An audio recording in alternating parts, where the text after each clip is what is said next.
Jimat itu kan haram tuh Mas. Dalam Islam ini. Di keputusan beberapa bahsul masail di Nahdlatul Ulama itu membolehkan jimat. Oh ya? Iya. Musuh raja itu bukan agama Mas. Musuh raja itu sains. Kita sering dengar ya, Raja-Raja Mataram melakukan perkawinan spiritual dengan penguasa Laut Kidul untuk bisa menguasai daerah Jawa Selatan. Itu Presiden Jokowi dan Pak Anies Baswedan ritualnya di Gualang sih. Nanti pokoknya sing iso nggadokke meneh Mataram setelah Prajanjian Giyanti itu kekuasaannya akan langgeng. Tapi belum ada ya sampai Lah Pak sekarang. Harto. Oh.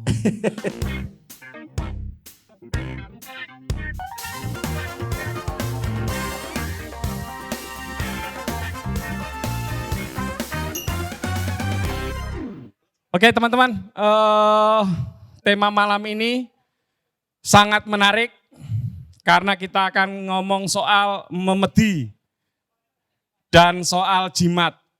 Dua tema yang tidak saya kuasai sama sekali, oleh karena itu langsung saya panggil dua pembicara kita yang semoga bisa menjelaskan dengan baik, yaitu Kiai Irfan Afifi, monggo Mas Irfan Afifi. Wah ini memang Mas Irfan Afifi penggemarnya banyak sekali ya Allah, ya Allah. The next Saknun. Monggo. Dan satu lagi, seorang vokalis yang ganteng, tapi sekaligus sarjana sastra Jawa. Sangat menguasai literasi Jawa dan punya workshop menulis Jawa. Mas Paksi Raras, tepuk tangan. Aduh, ki sing teko aslinya penggemare Mas Paksi karo Mas Irfan ini. Oh, Mas Irfan gimana kabarnya Mas? Monggo Mas, itu ya iya. Siap ngomongin soal demit Mas?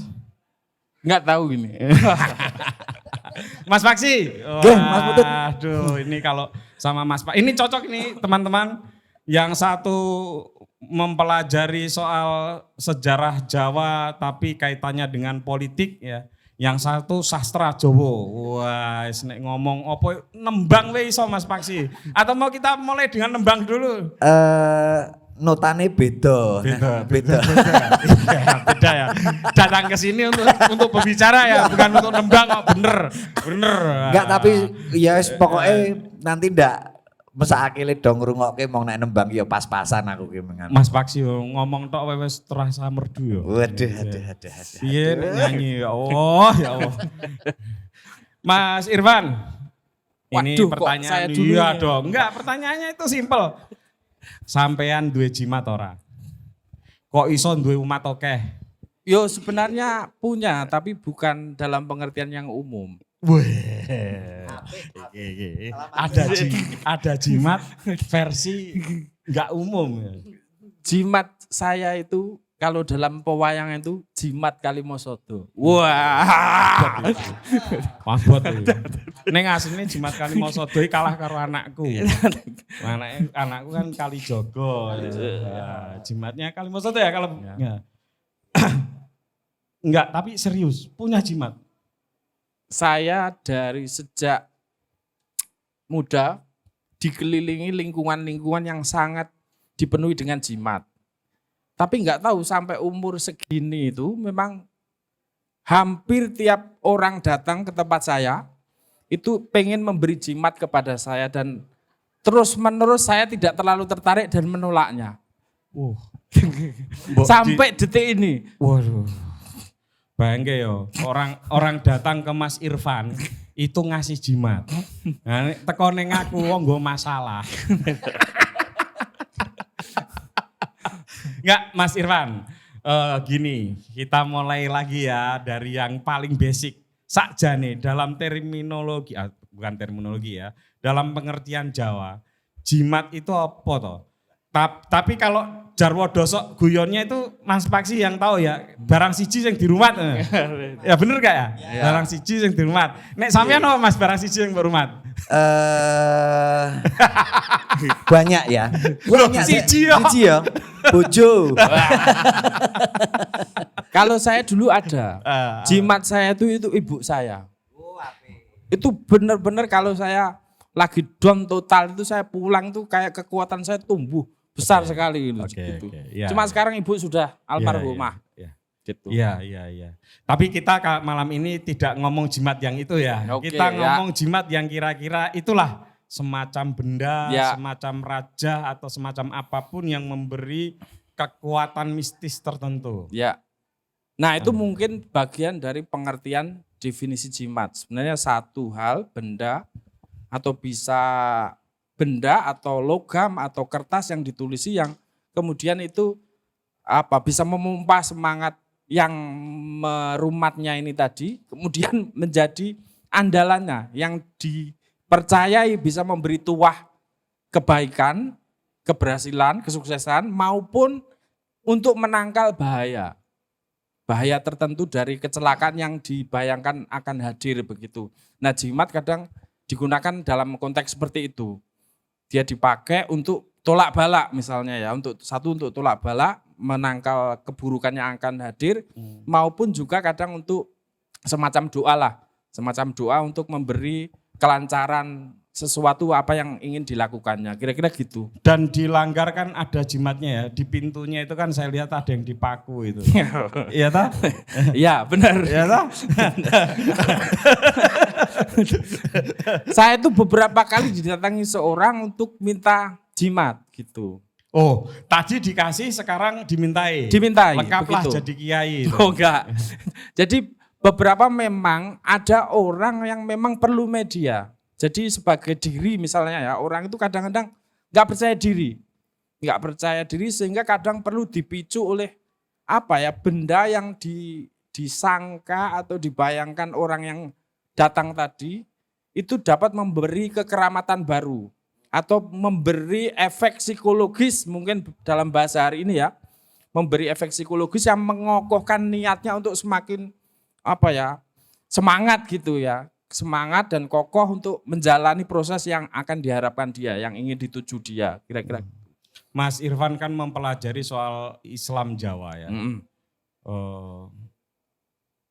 Kalau kita ngaji lewat YouTube, ya kan, ngaji lewat, ya ngaku aja, jimat tuh kan haram tuh Mas, dalam Islam. Ini. Tapi sebenarnya ya, kalau gimana tuh? Jenengan lihat di keputusan beberapa bahsul masail di Nahdlatul Ulama itu membolehkan jimat. Oh ya? Iya, alias sebenarnya dalam konteks cuma ada catatannya gitu loh, jimat itu tidak ada unsur tanda petik kemusyrikan di dalamnya, alias tetap sandaran terakhirnya adalah Tuhan begitu. Bahwa seluruh keputusan akhir ini pada akhirnya nanti ujungnya yang menentukan Tuhan, kira-kira gitu. Makanya sarana itu penting Mas Putut. Begini, misalnya orang itu harus punya piandel, sesuatu yang diandalkan. Kadang orang untuk sampai langsung level yang sangat percaya diri sekali tidak bisa. Orang kadang perlu prasarana. Misalnya, saya kasih contoh ya. Misalnya Anda itu apa yang Anda bayangkan ketika misalnya jenengan mau misalnya melamar seorang gadis. Pasti ada yang diandalkan. Misalnya, saya ini jelek-jelek lulusan UGM. Ijazah saya yang saya andalkan.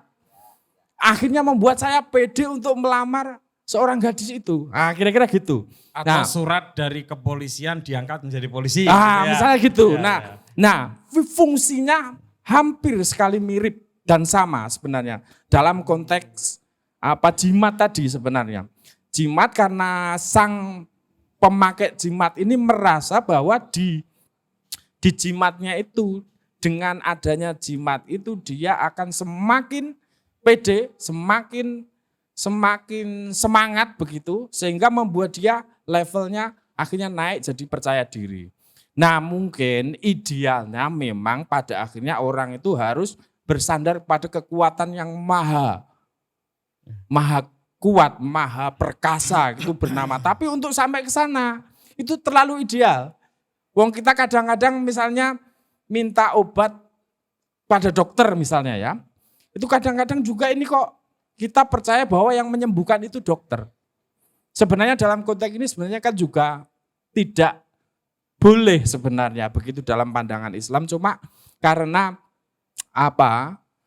orang memang perlu tahapan di dalam hidup, maka kadang-kadang memang diperlukan jimat-jimat tertentu yang bisa mengantarkan seseorang sampai kepada Sang Maha Perkasa. Kira-kira begitu Mas Putut. Iya, saya jadi teringat ini Mas Irfan, penjelasan Gus Bah ketika menjelaskan keris itu kenapa diharam-haramkan, Ya, ya betul. kan.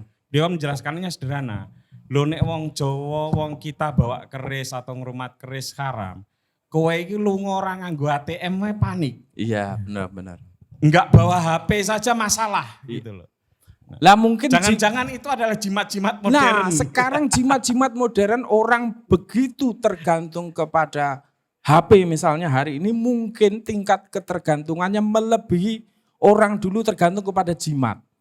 Iya kan? Hampir semua orang hari ini tanpa HP mungkin kayak kehilangan segalanya. Atau dalam kasus yang lain misalnya ada teman saya itu punya akun followernya itu 25.000. Tiba-tiba akunnya dihack. Itu kayak seluruh hidupnya itu runtuh. Hancur, benar-benar hancur. Wah itu kan, betapa tingkat ketergantungan kita dengan akun misalnya ya. Akun itu begitu besar sehingga sampai, sebenarnya kan kalau dalam kasus agama nggak boleh seperti itu kan. Iya. Kita tergantung kepada akun misalnya. Tapi kan kenyataannya begitu. Enggak ada iman kepada akun gitu. Nah, kira-kira gitu. Nah mungkin posisi jimat dalam konteks itu seperti itu. Dulu ada seorang Badui datang kepada Nabi dan membawa wifik-wifik tertentu. Wifik itu apa ya? Bacaan semacam wirid gitu ya. Iya. Yang kemudian dilaporkan oleh sahabat dan datang kepada Nabi. Terus kemudian apakah ini haram Kanjeng Nabi gitu. Nabi menjawab sederhana. Boleh asal nggak ada unsur kemusyrikan. Alias di titik idealnya Anda harus berjalan menuju kepada Sang Maha Penolong, Sang Maha Perkasa itu. Cuma ini memang hidup ini perlu tahapan, proses dan lain sebagainya. Kira-kira gitu Mas Putut. Oke. Nah sekarang ke Mas Paksi ya. Sebagai sarjana sastra Jawa. Wah ini menarik ya. Saya perlu klarifikasi sebentar bahwa memang kalau perspektifnya yang tadi dengan agama, kalau saya perspektifnya dari kesastraan Jawa, kesastraan Jawa yang relasinya sangat dekat dengan kejawen. Betul. Jadi di komunitas ini atau dalam pandangan ini kan memang menyikapi jimat relatif cenderung aman daripada dari label-label haram atau halalnya. Oh iya betul. Iya toh, jadi bahkan label musyriknya itu bisa diminimalisir kalau di kejawen. Memang jatahnya Mas Paksi ngomongin itu. Yang bau-bau agama biasa Mas Irfan saja gitu loh. Jadi nanti kalau statementnya dari saya kok seolah-olah klenik, seolah-olah musyrik, ya memang seperti itu. Klarifikasi awalnya seperti nanti itu ya. Nanti saya yang tanggung jawab Mas Paksi, jangan khawatir. Ya. Jadi nanti kalau direkam di video yang tanggung jawab adalah hostnya begitu. Ya. Ini menarik kalau menyikapi jimat ya. Saya menambahkan tentang definisi atau terminologi yang tadi disampaikan itu menarik sekali. Kalau memang mau ke arah situ, saya kok meyakini hampir semua orang akhirnya mempunyai jimat. Jimat yang modern atau apa. Tetapi untuk bisa mengiyakan statement itu kan kita harus lihat dari awalnya dulu seperti apa dalam kebudayaan Jawa. Kebetulan sekali lagi di kebudayaan Jawa, di laku-laku praktek kejawen, benda atau jimat yang berwujud benda ataupun tidak benda itu lazim dalam praktek-prakteknya. Jadi kalau hari ini kan pengertian jimat dalam kejawen kan seolah-olah berhenti dalam bentuk-bentuk benda seperti kol buntet atau pring petuk atau benda-bendawi dari unsur kayu, dari Soto unsur lanang. macam-macam. Bahkan tumpeng itu juga dianggap jimat. Sayangnya berhenti di situ. Tetapi kalau kita mau memperluas pemaknaannya bahwa tadi yang disampaikan itu menarik sekali, setiap orang itu pasti membutuhkan media tertentu untuk menguatkan mentalnya paling tidak. Berarti hari ini seperti yang tadi dikatakan followers ataupun wifi bahkan, ataupun fashion tertentu, atribut tertentu yang kita pakai untuk bisa secara mentalistik menambah daya percaya diri paling tidak, itu bisa diiyakan bahwa semua orang pasti menyikapi benda tertentu atau non benda tertentu seperti jimat. Karena di kejawen seperti itu juga. Tapi balik ke yang kejawen aja Iya, Mas. nggih. Iya. Nah tapi sebelum itu jenengan punya jimat enggak?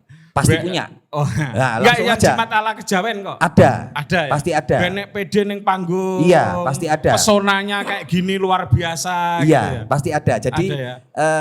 definisi jimat dalam kejawen tidak hanya berwujud benda. Jadi terus jangan dibayangkan saya di rumah punya jenglot atau punya kayu cendono, apa pitik Nogosari. cemani, tetapi berbagai macam atribut di dalam kehidupan saya maknai sebagai, kalau itu boleh dianggap jimat, saya memaknai itu. Bahkan sampai sosok manusia, ucapan berupa mantra misalnya, Mantra, ya, ya, itu kan ya. di dalam kejawen juga termasuk jimat, menguatkan secara mental dan pada akhirnya secara material ya, maksudnya terus itu sarana-sarana itu digunakan untuk material mencari uang, untuk misalnya pertama PD, tapi kalau PD-nya terus percaya diri di atas panggung dan menghasilkan dampak ekonomi kan, terus kemudian jimat itu menjadi sifatnya materialistik. Tidak hanya ekonomi, misalnya dalam kejawen ngomongin tadi keris, yang awalnya keris itu terus bisa disikapi menjadi dual. Yang pertama memang menjadi kelangenan di rumah, menguatkan mental si pemilik dan komunitas yang mengiyakan itu. Tetapi dalam praktek-praktek material kemudian dipakai untuk perang atau untuk atribut fashion tertentu, di mana ketika mengenakan benda itu di lingkungan sosial tertentu wibawanya naik.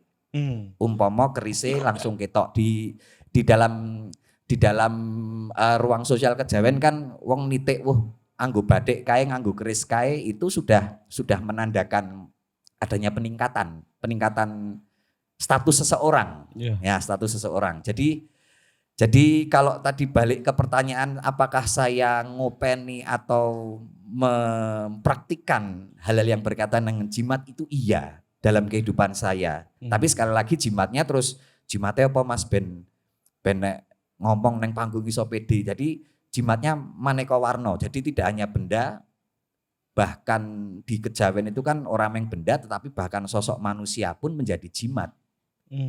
Sosok manusia dan sosok non manusia, kalau menggunakan terminologi hari ini yang manusia istri itu dianggap jimat di dalam kejawen. Misalnya dalam satu contoh di serat wis ben ketokne aku kuliah nganggo referensi. Serat sing paling terkenal itu Pararaton misalnya. Di dalam Pararaton itu Ken Dedes, sosok seorang wanita, sosok seorang putri pada saat itu disebut Ardhanareswari. Seseorang yang mempunyai sifat Ardhanareswari atau yang kira-kira pengetahuannya dalam sastra-sastra yang kita baca secara umum itu perempuan yang pangkal pahanya bercahaya. Kan Dedes diceritakan seperti itu. Orang yang bisa menikahi perempuan seperti itu adalah jimat dan bisa menjadikan orang yang menikahi sebagai raja. Anaknya, sehingga keturunannya menjadi raja. Keturunannya menjadi raja, dan itu sebenarnya masih berlaku sampai itu kan era Singosari Mojopahit ya. Posisi perempuan atau posisi sosok manusia yang dianggap mempunyai muatan jimat tertentu, ketika ada seseorang yang mengaplikasikan itu terhadap hidupnya, itu masih berlaku sampai hampir hari ini sebenarnya. Misalnya sosok perempuan lagi, kita sering dengar kalau sekarang bahasanya mitos, seseorang yang menikahi penguasa laut selatan akan menjadi penguasa di Mentawai, misalnya seperti itu. Ya.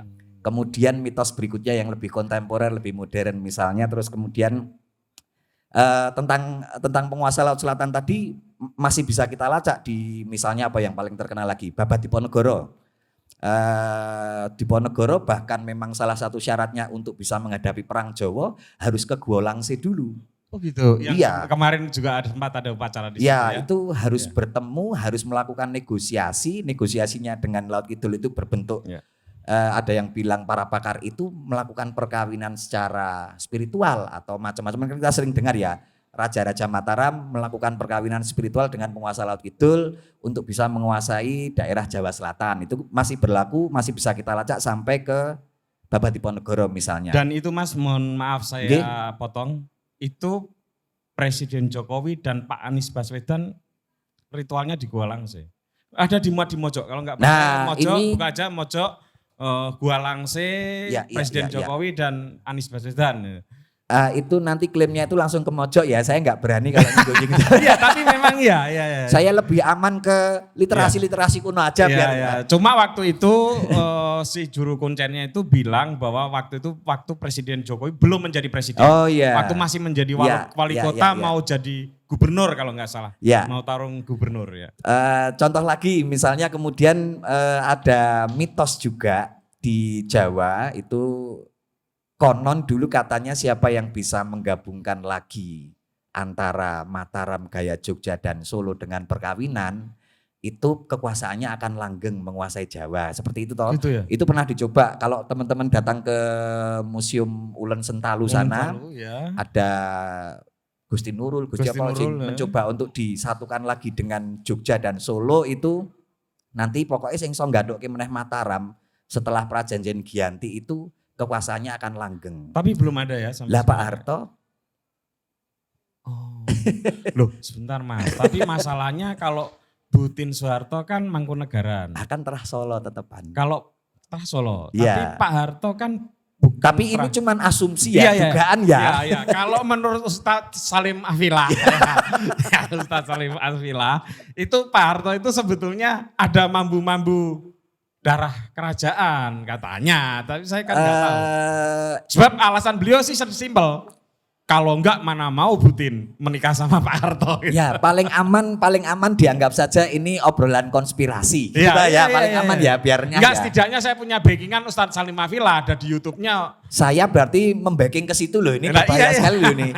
Nah misalnya contoh-contoh seperti itu ya dalam mitologi Jawa Oh gitu ya. menempatkan jimat tidak hanya terbatas di bentuk benda dari unsur alam, logam, kayu, air, dedaunan dan lain sebagainya, tapi sosok manusia dan sosok-sosok spiritual itu juga dianggap sebagai jimat. Mungkin terus bahasanya menjadi prewangan atau menjadi danyang atau menjadi mbau reksa dalam terminologi Jawa kan sering Oke. seperti itu. Tapi sebenarnya kalau kita mau didudukkan kembali bahwa fungsi jimat adalah untuk memperkuat legitimasi atau status orang, paling tidak untuk membuat orang itu lebih percaya diri.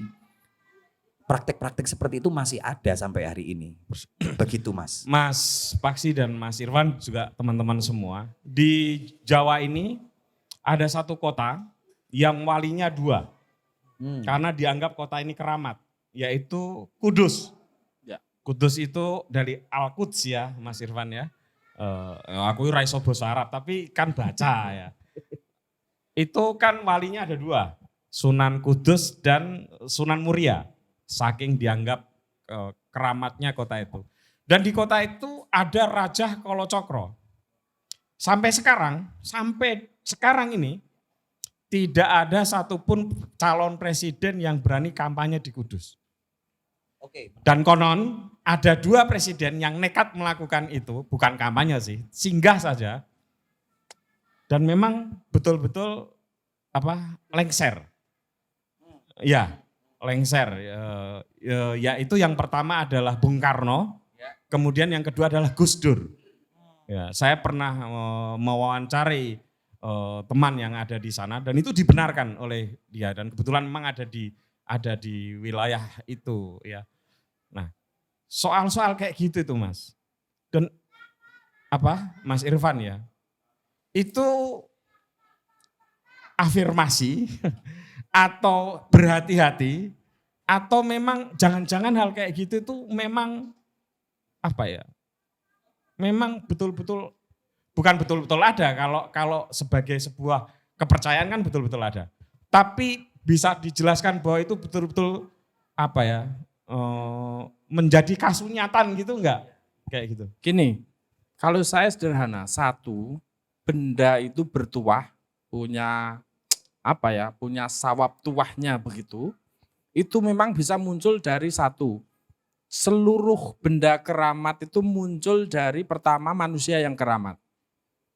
Jadi misalnya gini, katakanlah Raja Kolocokro, itu karena ini tentang raja ini atau jimat ini, itu muncul karena mengiringi peristiwa besar Tanah Jawa misalnya. Dulu saya Subakir, numbali tanah Jawa itu hasilnya adalah Raja Kolocokro ini. Yang itu memang dari orang yang dengan tingkat spiritualitas yang tinggi memang dapat memiliki tuah yang kadang masih memendar di dalam benda-benda tertentu atau jimat-jimat tertentu. Ini logika dasarnya kira-kira gini Mas Putut. Jadi misalnya gini, Gimana? ibu saya misalnya katakanlah ibu saya itu dulu saat tiap hampir 10 tahun sebelum dia meninggal, itu ibu saya itu obsesinya cuma satu. Pokoknya bagaimana caranya dia bisa sholat berjamaah di masjid. Nah cuma jalannya ini sudah agak enggak jejak, sudah tertatih-tatih. Nah dia itu punya tongkat yang dipakai oleh ibu. Betapa pentingnya, karena ibu saya itu cuma obsesinya cuma ibadah-ibadah dan lain sebagainya. Akhirnya tongkat inilah satu-satunya perangkat yang oleh ibu saya ini sangat membantu tujuan utamanya sebagai langkah pengabdian kepada Tuhan. Akhirnya saya membayangin tongkat ini pasti kecipratan berkah dari kemuliaan laku rohani seorang ibu saya. Kira-kira gitu.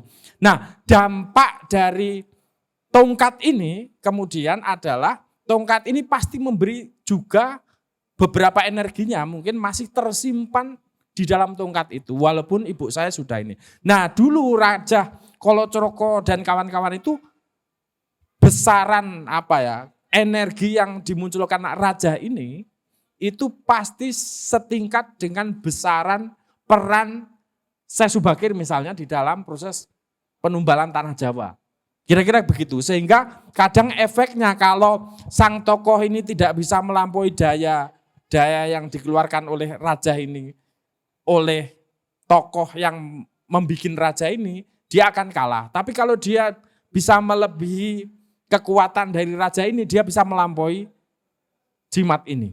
Nah kira-kira gitu. Nah sehingga posisinya adalah sebenarnya memang benda-benda tertentu itu memang memiliki keramat tertentu yang muncul dari sosok-sosok yang keramat yang dulu juga membikinnya bahkan berada di sekelilingnya.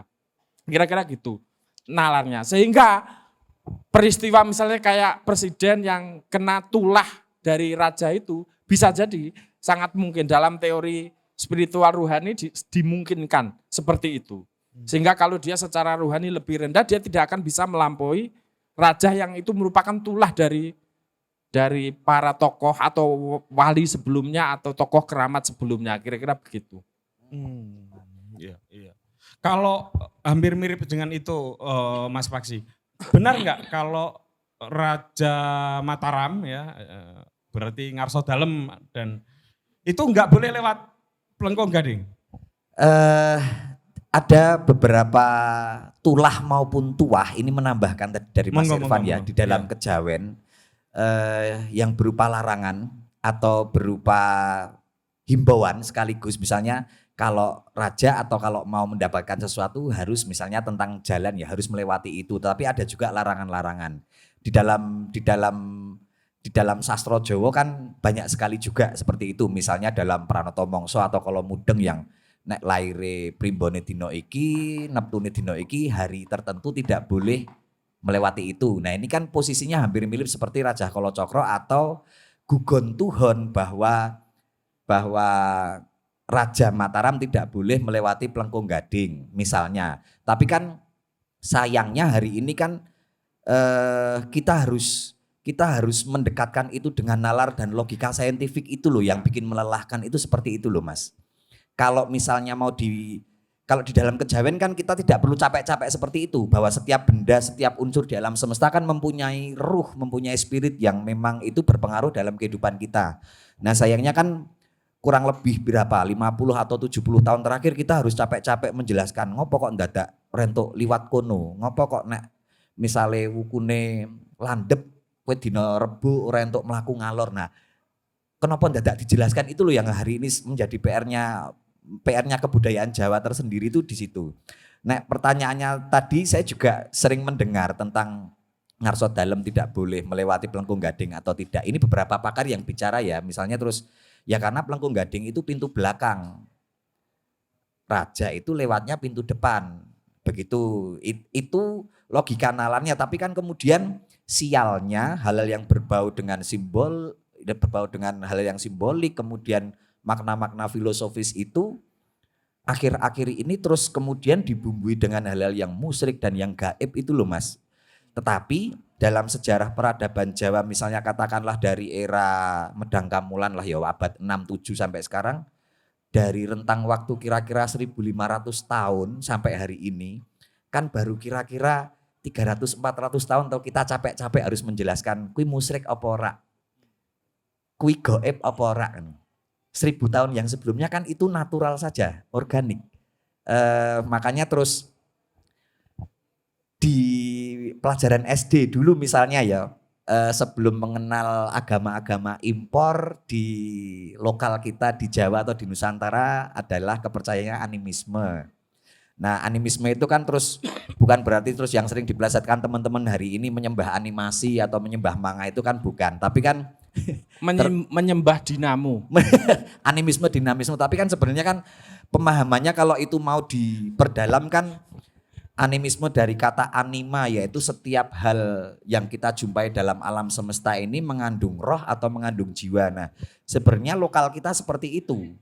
Cuman belakangan ini dan tambahnya ditambahi ketika di Jawa mulai muncul universitas-universitas yang seolah-olah mensyaratkan semuanya harus nalar dan logis ala barat. Kelelahan akhirnya. Kelelahan untuk menjelaskan ini loh. Ngopo kok weton kok kaya ngono, ngopo kok jimat kuwi logikane neng ndi? Misalnya gitu. Terus rajah itu kenapa harus dipasang di sudut tertentu di rumah? Logikanya apa, manfaatnya apa? Tapi kalau kita kembali lagi Mas Irfan tadi sudah menjelaskan, menambah sedikit tentang rajah. Sebenarnya kan sampai hari ini kita juga masih mengamini rajah toh. Ya, dalam bentuk-bentuk yang baru. Iya, Mas Paksi ya. Beberapa 2 tahun yang lalu kalau nggak salah, waktu di Mandalika ada siapa Siapa Mbak jenenge? Rara Soso. Ya, namanya ya. Ya ingat ya teman-teman ya.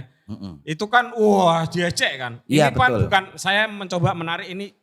Oke kita itu kan ya ejekan itu kan sebetulnya campur baur dengan persoalan politik. Ya, tapi betul. oke coba kita sisihkan nih. Ya. Bagaimana cara masyarakat Indonesia yang dalam tanda kutip sok modern ya atau sudah tergantung dengan paradigma positivistik gitu ya. Memandang hal seperti itu. Tetapi di sisi yang lain jajal takon wong sing meh duwe punya hajat jadi IO atau apapun. Lah yo tetap nganggo pawang udan toh. Tetap pemakai. Ya, jadi Ya kan? Cuman kan itu tidak diakui. Tapi begitu muncul di publik yang terjadi adalah ejekan. Hanya karena orang tidak mampu menjelaskan. Ya, apa betul. itu pawang hujan? Iya. Wah, kan kudune nganggo pengusir apa itu yang pakai pesawat tuh malangel. Wong ngono kuwi wae iso kok. Kudune nek Mbak Rara itu sekarang diaplikasikan di Jakarta bisa menurunkan hujan, selesai loh itu masalahnya kalau kemarin gak rame. Polusinya rame. Masalahnya bukan menurunkan hujan. Menolak ya. Menolak hujan. Tapi siapa tahu loh ilmunya iso berkebalikan. Nah itu yang perlu saya mempunyai agenda itu ya dalam praktik-praktik saya bersama komunitas bahwa sak tenane praktek-praktek seperti itu ada dan kenapa tidak toh harus selalu dibenturkan dengan positivisme, dengan ilmu modern. Nek misalnya paradigmanya atau pemikirannya, logikanya dibalik begini gimana? Jangan-jangan ilmu pengetahuan modernnya yang belum mampu menjelaskan itu. Karena di Indonesia aja apa di Jawa lah sing sangat dekat dengan praktik-praktik seperti itu, sains kan baru dipraktekkan ya kira-kira 50-70 tahun toh kalau indikasinya mulai dari munculnya kampus-kampus ya yang membawa ilmu pengetahuan baru. Jangan-jangan memang belum terselesaikan. Atau belum diteliti dengan komprehensif sehingga belum sanggup menjangkau bahkan. Mungkin atau bahasanya tidak didekati dengan metode nalar. Nanti kita tanyakan ke betul. Mas Irfan, apa sih problem kita antara masa lalu yang penuh dengan mistisisme atau hal semacam berhadapan dengan komunitas masyarakat sekarang yang logika dan nalar itu, terutama nalar positivistik itu sudah demikian kuat gitu. Iya betul, dan itu sukar dilawan. Iya. Ya, dalam kondisi walaupun dipraktekkan, tetapi di publik kita seolah-olah merasa keren. mencerca si Rara. Iya, betul, Ning betul, nek pas betul. ibune meh ngawinke dheke wae. Iya. Kuwi yo nganggo Ya saiki kembali lagi jasa mbah kembali pengusir lagi ke hujan. raja, kembali lagi ke raja ya. Kalau raja kan terus sekarang yang dituduh menjadi raja itu adalah teks-teks yang beraksara Jawa. Itu kebetulan kan di bidang kami ya. Nggih. Apa-apa yang kolocokro, terus kemudian raja macam-macam, selalu sing dipersalahkan adalah yang berbau lokal, terutama aksara Jawa. Tetapi pertanyaannya, kalau misalnya medium atau caranya itu diganti dengan font asing dan kamu yakini ditempel di tembok rumahmu itu memberikan kenyamanan atau tolak bala atau tolak setan di rumahmu, raja apa bukan? Kalau mau adil loh, misalnya diganti huruf saka Timur Tengah berupa kutipan potongan nubuat tertentu misalnya. Oh gitu. iya, santri banyak yang mengoleksi itu kan. Loh enggak, di kitab primbon, saya punya 12 kitab primbon Jawa itu. Itu semua. Silakan ya nanti teman-teman kalau Iya. mau minta jimat ya. Nanti ke belakang juga bisa mumpung ada diskon kayak buku. 12 kitab primbon itu hampir seluruhnya rajahnya dari unsur bahasa Arab. Nah, aku ki kan? mar ngomong kuwi iki soalnya ana garise kae lho, wedi banget ya aku ki membahasakan kuwi dengan nubuat, dengan bahasa Timur Tengah. Soalnya iki wis capek ki wo kayak kejawen mesti duwe agenda klenik gitu tuh loh. Jadi nek jenengan Mas Irfan ngomong kan, wah man, cah pesantren ngono. Itu kalau enggak huruf, Sik. Rokok kuwi ketoke disantet wong. Waduh. iya sama, rokok saya ketinggal di sana. Oh, enggak koreknya.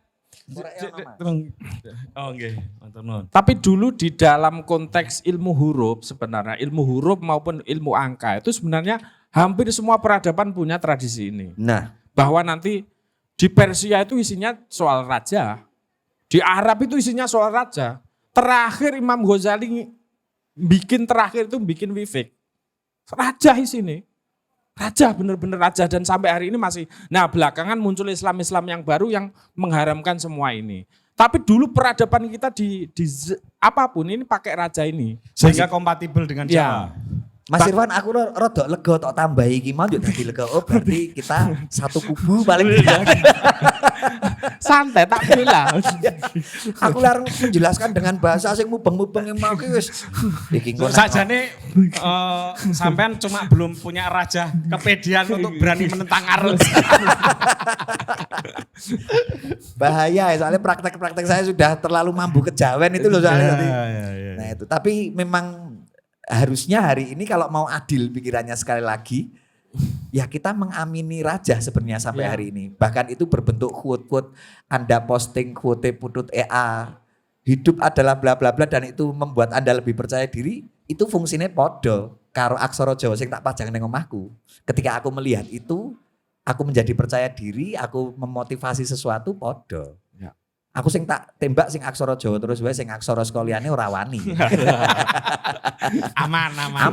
Dari- yang lain yang aksara yang lain. Iya. Ya, silakan Mas Irwan. Enggak, penjelasan tadi itu. Apa? Ya. Dari 12 kitab primbon itu hanya satu yang tinggalan, Aji Montrowido dan sama apa itu. Satu kitab primbon tipis itu tinggalan dari ilmu zaman Buddha. Plus tinggalan raja kita itu di 11 kitab primbon kita itu muncul dari tasawuf Islam gitu yang kemudian itu jadi ilmu raja. Hari ini yang sampai hari ini menghiasi dinding-dinding pojokan rumah, depan pintu sampai hari ini. Saya kemarin ketemu teman budayawan Banjar gitu. Dia lagi disertasi soal meneliti raja. Itu plek hampir sama semuanya. Di Banjar itu hampir semua raja merajalela di mana-mana. Bahkan lebih complicated dengan yang di sini. Sama. Dari mulai bahkan kadang ditulis di dalam tangan. Kadang disabuk. Kadang semuanya. Pokoknya hampir semuanya diisi oleh raja. Nah problemnya hari ini musuh raja itu bukan agama Mas. Musuh raja itu sains. Musuh raja itu positivisme hari ini. Yang memang nalarnya tidak mengakui adanya dunia di seberang yang materi ini. Atau belum mengakui ya, biar kita lebih Oke biar lebih kira-kira adil begitu. juga sama penganut sains ngono. Enggak, kalau dalam pengertian ontologi sains mereka menolak. Oke. Menolak. Jadi karena wilayah di seberang fisik itu disebut sebagai metafisik. Oke. Mereka tidak diterima oleh sains, kira-kira Oke. gitu. Nek logikanya tentang sains tadi gini gimana? Ada perumpamaan seperti ini. Ketika zaman dulu, ini perumpamaan saja ya. Sains belum menemukan bahwa bumi itu bulat, bunder. Ketika Mas kan baru Kopernikus toh ya. Tapi kan mulai peradaban misalnya apa? Sungai Nil lah misalnya. Itu kan udah ngerti ono logika bumi itu bulat. Tapi kan sains sudah berkembang di situ. Berarti mungkin suatu ketika nanti sains seperti posisinya, oh tiba-tiba ini loh bumi bulat ternyata setelah diteliti. Mungkin suatu saat nanti entah itu kapan, oh ternyata klenik kira popo atau memang hal-hal yang dianggap metafisik itu kemudian menjadi fisik. Metanya hilang, mungkin nggak kayak ngono, ben kita enak le mikir gitu loh. Sebenarnya dalam konteks fisika yang kuantum hari ini, itu sebenarnya sudah menjangkau ke sana, Mas. Cuma memang beberapa teman-teman fisika kuantum hari ini memang belum sampai ke sini. Belum terlalu banyak yang bahasa. Okay. Itu bahasa-bahasa itu sudah sampai sains pasca kuantum ini.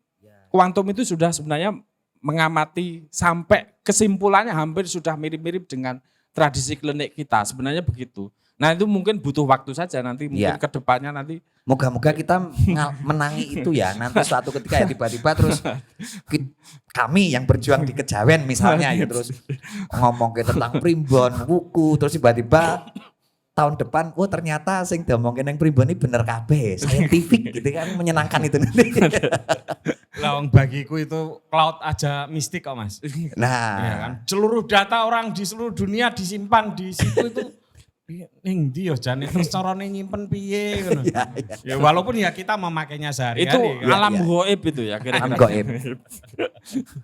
Oke, tapi ini pembahasan terakhir tentang jimat. Kalau Mas Irwan sendiri percaya bahwa jimat itu bertuah? Sangat bertuah. Wong beberapa kali Pak. Kiai lho, aku ora melu-melu nek. Ya, bahkan kamu bisa menciptakan jimatmu sendiri. Okay. Maksudku begini, kalau kamu punya kekuatan ruhani tertentu dengan niat yang mulia dan dengan azam yang tinggi, itu asal kata dari kata azimah. Itu bahasa Arab. Jimat itu bahasa Arab. Azam itu niat iya. Bukan? Jadi azam rentak yang besar, rentak hati yang besar, itu kamu bisa membuat apapun benda di sekitarmu menjadi keramat. Karena sebenarnya yang keramat siapa? Kamu.